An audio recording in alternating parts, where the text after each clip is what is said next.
ፍቅር ብቻውን በቂ አይደለም።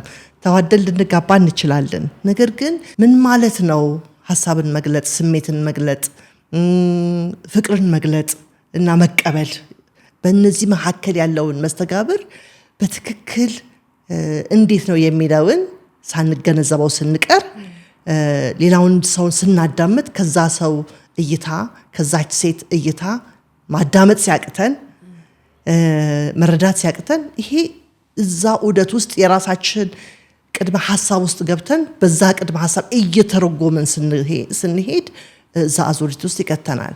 ስለዚህ አንደኛው የተግባቦት ክህሎትን አለማዳበር ነው ብዬ አስባለሁ። ሰላም እንዴት ናችሁ? በግሬትነስ ስኩል ስር የሚሰጡ የተለያዩ ትምህርቶችን መረጃዎች ለማግኘት greatnesschool.com ላይ ብትሄዱ ሙሉ መረጃውን ታገኛላችሁ። ስልክ ቁጥራችንንም እናስቀምጣለን። ተጨማሪ መረጃ ስትፈልጉ ደውሉልን።